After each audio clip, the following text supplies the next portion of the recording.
Hello दोस्तों, master world में आपका स्वागत है। यूपी पुलिस की तैयारी के लिए 30 दिन का टारगेट बैच को आगे बढ़ाते हुए आज हम पहुंचे हैं हिंदी प्रैक्टिस सेट के शब्द और विचार में। तो चलिए शुरू करते हैं क्वेश्चन नंबर 1 से। चलिए, पहला क्वेश्चन हमारा है, उद्गम के स्रोत। उद्गम के आधार पर निम्न में कौन सा शब्द भेद नहीं है? कौन सा शब्द भेद नहीं है? क्या वह तत्सम है? क्या वह रूढ़ है? क्या वह तद्भव है? क्या वो विदेशी है? तो सबसे पहले हमें ये जानना है कि उद्गम के आधार पर शब्द होते कितने हैं। चलिए पहले ये देखते हैं। उत्पत्ति या उद्गम के आधार पर शब्द को 5 भागों में बांटा गया है। कितने भागों में? 5। ठीक है। अब है कौन सा? पहला तो ये तत्सम है,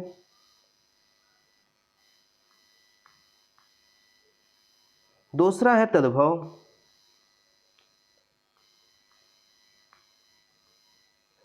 तीसरा है देशज,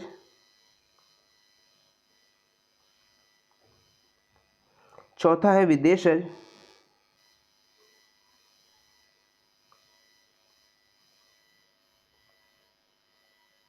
और 5वां नंबर है संकर। चलिए अब बताइए हमारा आंसर क्या होगा। उद्गम के आधार पर निम्न में से कौन सा भेद नहीं है? अब इनमें से कौन सा नहीं है? तत्सम, तत्सम तो है यहाँ पे, ठीक, यहाँ पे तत्सम है तो तत्सम होगा नहीं हमारा। यहाँ पे दिया है रूढ़, इसमें से रूढ़ है, रूढ़ हो सकता है।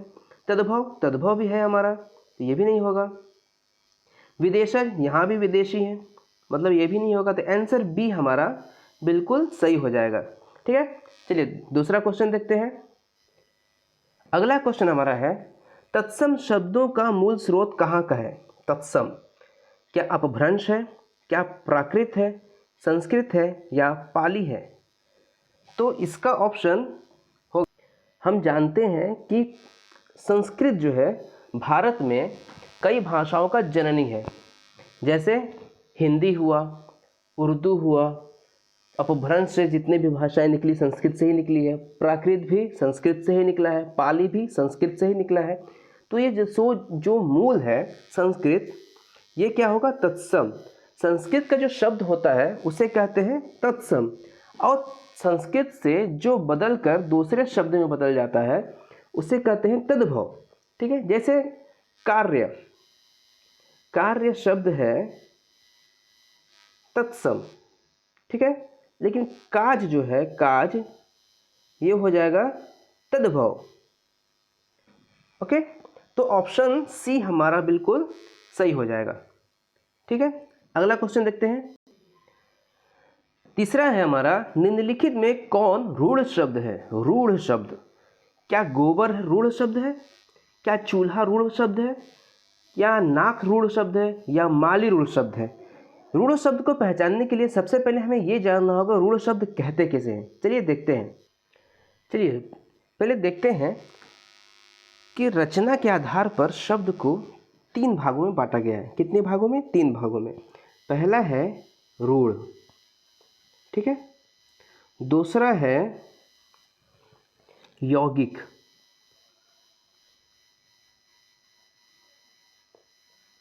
तीसरा हमारा है योग रूढ़। योग रूढ़, ठीक है। रचना के आधार पर शब्द को 3 भागों में, इन 3 भागों में बांटा गया। अब सबसे पहले हम रूढ़ देखते हैं। रूढ़ कहते किसे हैं?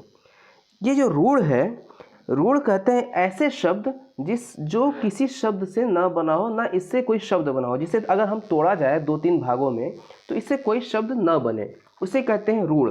ठीक है।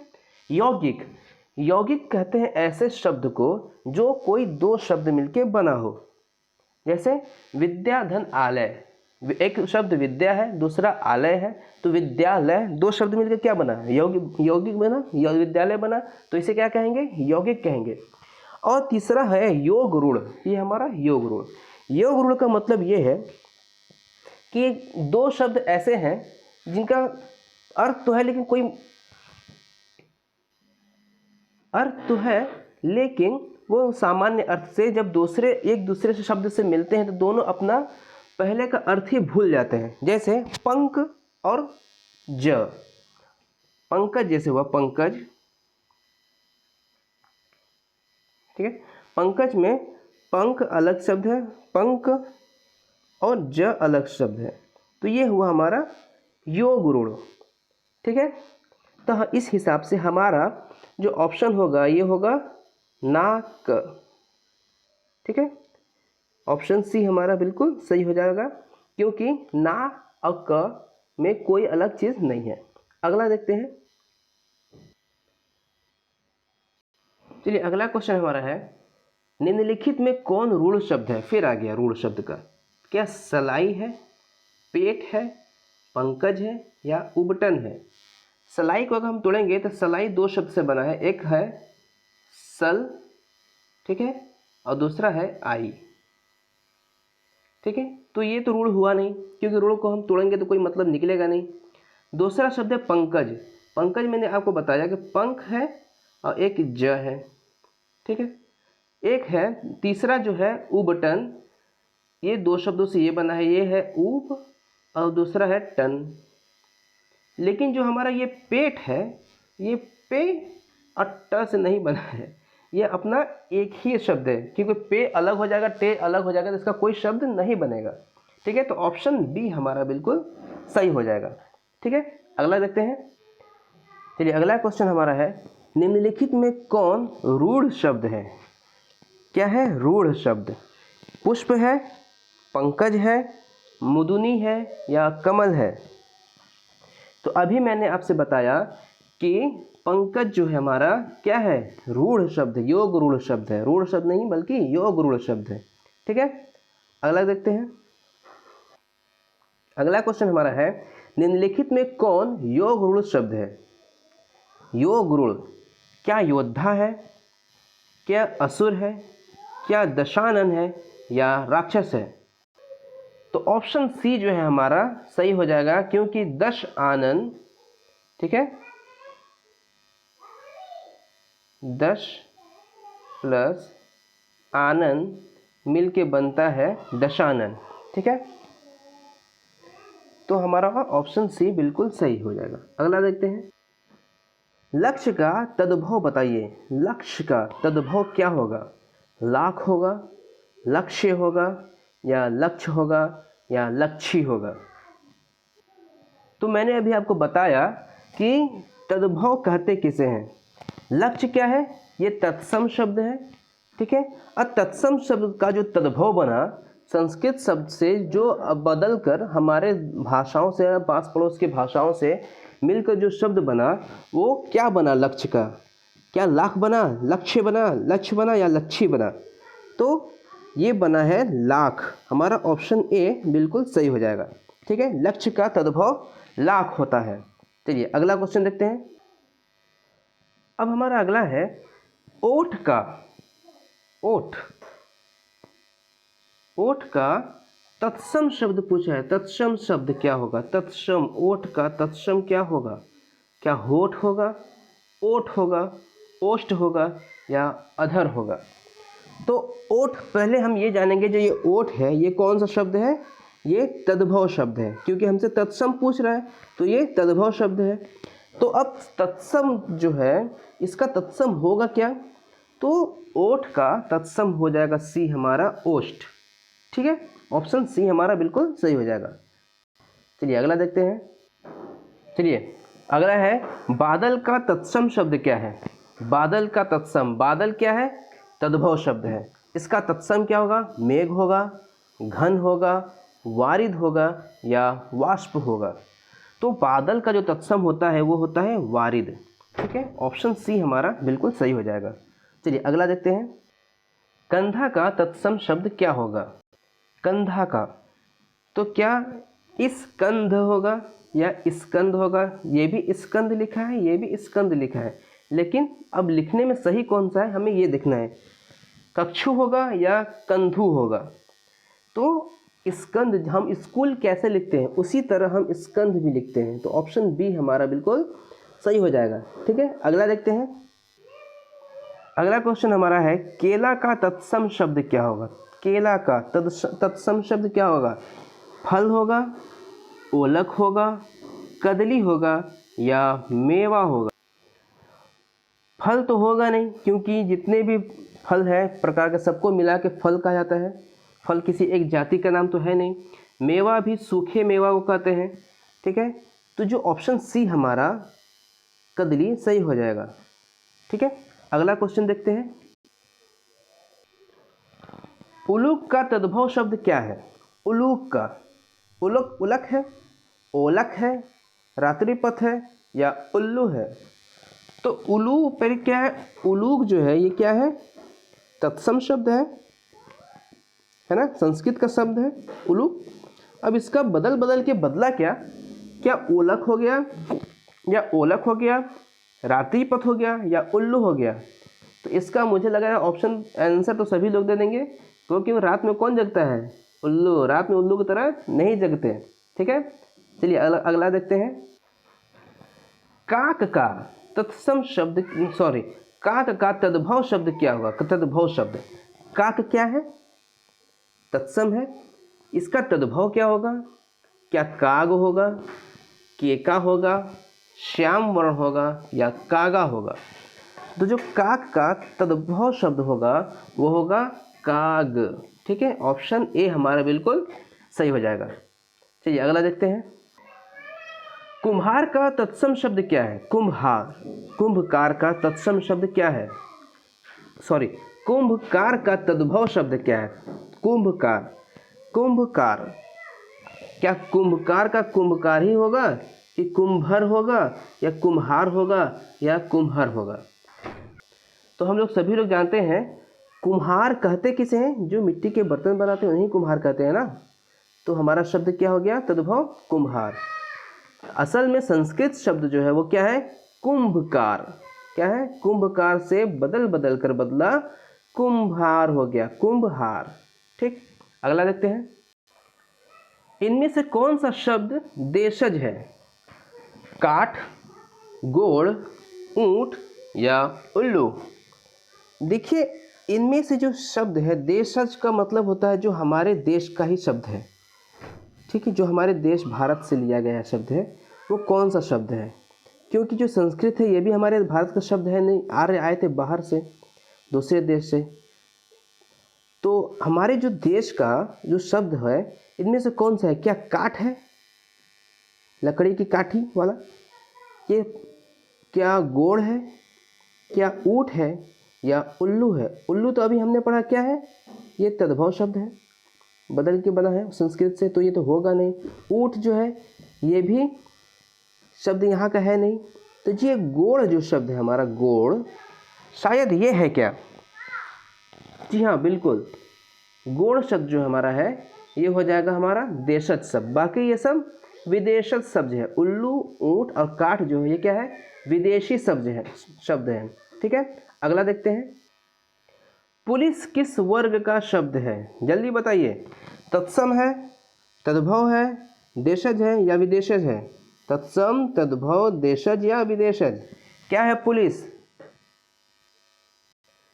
तो ऑप्शन डी हमारा क्या हो जाएगा, बिल्कुल सही हो जाएगा। ऑप्शन डी हमारा बिल्कुल सही हो जाएगा, विदेशी शब्द। पुलिस कहाँ का शब्द है, इंग्लिश शब्द है, अंग्रेजों का। चलिए नेक्स्ट देखते हैं। दंत धावक के विकसित तद्भव शब्द क्या है। दंत धावक के विकसित तद्भव शब्द क्या है। तद्भव शब्द, दंत धावक क्या है, तत्सम है। अब हमें इसका तद्भव निकालना है, क्या होगा, दतौन हो जाएगा, दातौन हो जाएगा, दातून हो जाएगा या इनमें से कोई नहीं। हम लोग खास तौर से सबसे फेमस है जो सुबह सुबह सो के उठते हैं, तो गांव में तो ऐसा होता है, शहरों में तब सब पेस्ट और ब्रश से करते हैं, गांव में भी धीरे धीरे हो ही गया है। पहले के लोग ज़्यादातर दातून से करते थे। किससे, दातून से।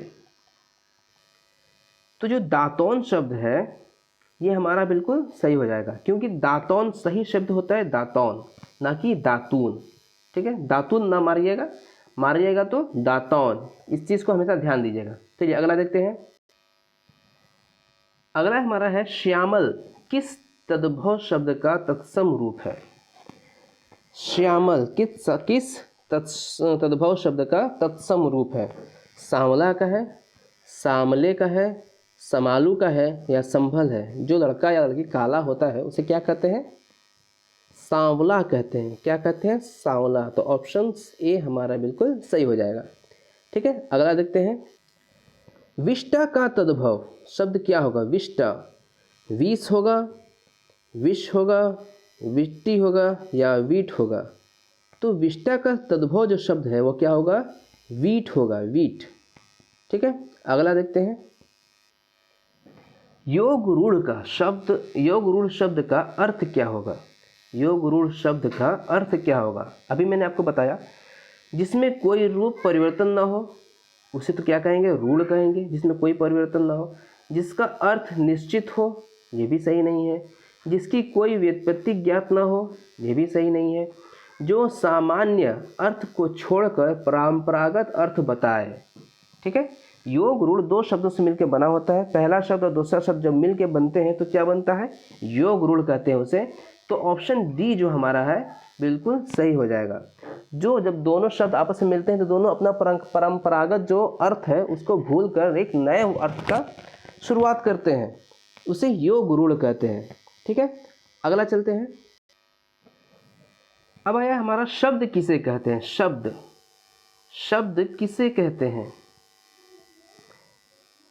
ए है एक या एक से अधिक ध्वनि समूह को, एक या एक से अधिक वर्ण समूह को, एक या एक से अधिक सार्थक वर्ण समूह को, या डी है ध्वनि की लघुत्तम इकाई को।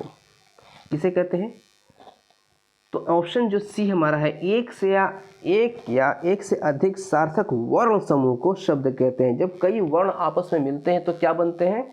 शब्द बनते हैं। ठीक है, एक या एक, ए हमारा बोल रहा है एक या ए से अधिक ध्वनि समूह को। ध्वनि जब मिलता है तो क्या बनता है? वर्ण बनता है। एक या एक से अधिक वर्ण समूह को, वर्ण समूह जो हो जाएगा तो वो भी नहीं सही होगा, क्योंकि एक ऑप्शन सी जो हमारा है ये भी बिल्कुल सही है कि एक या एक से अधिक सार्थक, यानी एक साथ जब मिलते हैं तब। अब पता चला है क ख ग घ अलग अलग हम लिख दिए तो ऐसा होगा क्या? शब्द बनेगा? ऐसा तो होगा नहीं। तो इसीलिए एक या एक से अधिक जब सार्थक एक साथ मिलेंगे तब जाके समूह का निर्माण होगा, न समूह, तब वो समूह बनेगा शब्द हमारा। ठीक है, अगला देखते हैं। चलिए, अगला क्वेश्चन हमारा है, शब्दों की वर्गीकरण का आधार है क्या? रचना है, उद्गम है, अर्थ है या ये तीनों है? ठीक है, सबसे पहले हमें ये जानना होगा कि शब्दों के जो वर्गीकरण का आधार है, शब्दों का वर्गीकरण का आधार ये कितने भागों में बांटा गया है? तो इसे 4 भागों में बांटा गया है। पहला जो है रचना या व्युत्पत्ति के विचार से है। ठीक है, तो ये तो सही हो गया। दूसरा है हमारा उद्गम या उत्पत्ति के विचार से, तो ये भी सही हो गया हमारा। तीसरा हमारा है अर्थ के विचार से, तो ये भी सही होगा। और चौथा हमारा है रूपांतर या परिवर्तन के आधार से, रूपांतर या परिवर्तन। ठीक है, परिवर्तन के आधार से। तो ये सभी हमारा ऑप्शन सही हो जाएगा। ऑप्शन ये चौथा नहीं दिया है, चौथा में ये तीनों दे दिया है। चौथा याद रखिएगा, परिवर्तन। ठीक है, अगला देखते हैं। अगला हमारा है, निम्नलिखित में कौन तद्भव शब्द है? अगला है हमारा, निम्नलिखित में कौन तद्भव शब्द है? तद्भव शब्द, लोहा, विस्फोट, जन्म या लवण? अगर देखा जाए तो चारों जो है ये क्या है? तद्भव शब्द है। ठीक है, तो हमारा ऑप्शन हो जाएगा सभी। ठीक है, अगला देखते हैं। निम्नलिखित में कौन तद्भव शब्द है? तद्भव शब्द कौन सा है? बक, मुंह, मर्म या प्रलाप? तो जो तद्भव शब्द हमारा है यह मुख से बना है, मुंह। क्या बना है? मुख से बना है, मुंह।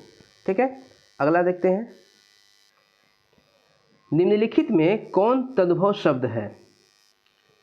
पड़ोसी, गोधूम, बहु या शहीद?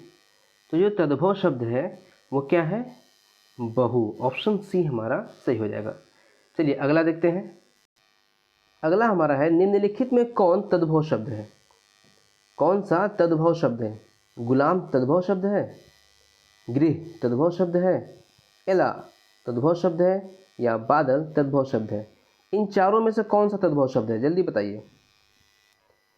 तो जो बादल हमारा है, इससे पहले भी हमने एक क्वेश्चन किया कि बादल हमारा क्या है, तद्भव शब्द है। तो ऑप्शन डी हमारा बिल्कुल सही हो जाएगा। ठीक है, अगला देखते हैं।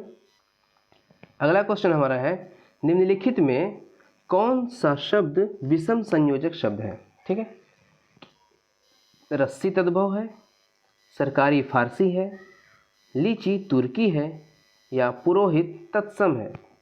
तो ऑप्शन सी ऑप्शन ए हमारा बिल्कुल सही हो जाएगा। रस्सी जो है वो क्या है, तद्भव शब्द है। ठीक है, अगला देखते हैं। अगला हमारा है अभिधेयार्थ वाचक शब्द का संबंध किससे है। प्रेरणात्मक से है, परिमाणवाचक से है, मूलार्थ व्यजकता से है, या इनमें से सभी। तो अभिधेयार्थ जो वाचक शब्द है ये सभी तीनों शब्द हैं। ठीक है, ऑप्शन डी हमारा बिल्कुल सही हो जाएगा। चलिए अगला देखते हैं। अगला क्वेश्चन हमारा है सार्थक खंड वाले शब्द क्या कहलाते हैं। सार्थक खंड वाले शब्द क्या कहलाते हैं। रूढ़ कहलाते हैं, योग रूढ़ कहलाते हैं, यौगिक कहलाते हैं, या इनमें से सभी कहलाते हैं। ठीक है, तो सबसे पहले हम ये जानेंगे कि सार्थक शब्द कहते किसे हैं। सार्थक दो शब्द होते हैं, एक सार्थक और एक निरर्थक। ठीक है, तो सार्थक जो है वो शब्द, कोई जो शब्द होता है वो अर्थपूर्ण होता है, जैसे आम, ठीक, पानी। इन शब्दों का क्या है, अर्थ है ना। आम को हमें पता है आम क्या है, पानी पता है पर पानी क्या है। लेकिन जो निरर्थक शब्द होते हैं उनका कोई मतलब नहीं होता, जैसे नीमा, कोई शब्द नहीं, कोई अर्थ नहीं। मा, कोई अर्थ नहीं इसका। जिसका अर्थ हो वो कहलाता है सार्थक, और जिसका अर्थ ना हो वो कहलाता है निरर्थक। ठीक है, तो सवाल हमारा पूछ रहा है, प्रश्न हमारा है सार्थक खंड वाले शब्द क्या कहलाते हैं। रूढ़ कहलाएंगे, योग रूढ़ कहलाएंगे, या यौगिक कहलाएंगे। जल्दी से ऑप्शन दीजिए, आंसर दीजिए जल्दी से। तो ऑप्शन जो है हमारा सी बिल्कुल सही हो जाएगा, यौगिक कहलाएंगे।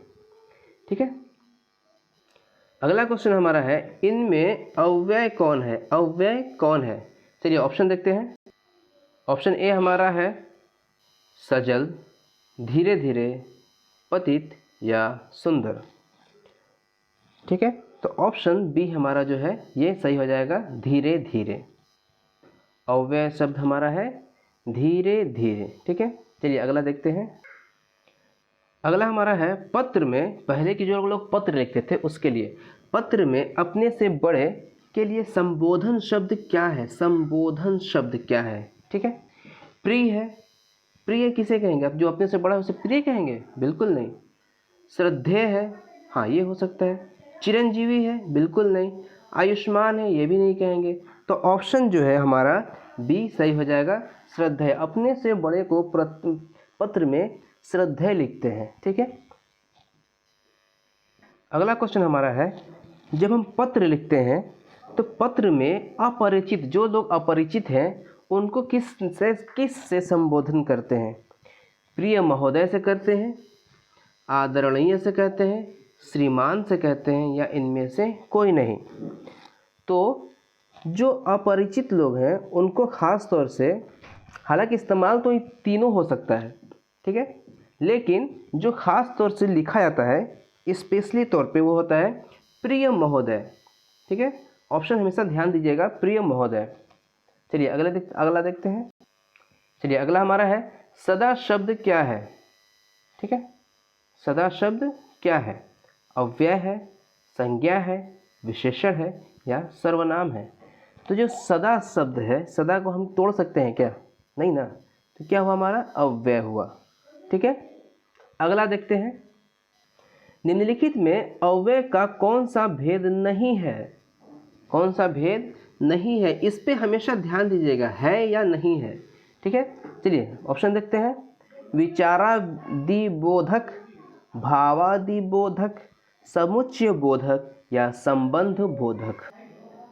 तो अव्यय का भेद भावादिबोधक होता है, समुच्चय बोधक होता है, संबोधक होता है। भाववादी बोधक को विस्मयादि बोधक भी कहते हैं। और चौथा जो हमारा होता है क्रिया विशेषण अव्यय का। ठीक है, तो क्रिया विशेषण अव्यय में ये 3 बोधक होते हैं। तो ये हमारा जो विचारा बोधक है ये बिल्कुल सही नहीं होगा, मतलब ये नहीं है अव्यय। तो हमारा ऑप्शन ए बिल्कुल सही हो जाएगा, क्योंकि यहाँ पे नहीं दिया है तो हम भी यहाँ पे नहीं का ऑप्शन ले रहे हैं। ठीक है, चलिए अगला देखते हैं। अगला हमारा है हल्दी का तत्सम क्या है? हल्दी का तत्सम क्या है? हरदी है, हरिद्र है, हल्दिका है या हरद्रिका है। तो जो हम लोग हल्दी बोलते हैं ये क्या बोलते हैं? हल्दी को ये तद्भव है, ये बदल बदल के बदला है किससे? हरिद्रा से। किससे बदला है? हरिद्रा से। हरिद्रा संस्कृत शब्द है और इससे बदल बदल के बदला है हल्दी, जो हम लोग दाल में डालते हैं। चलिए अगला देखते हैं। अगला हमारा है बखान। बखान का तत्सम रूप क्या है? बखान।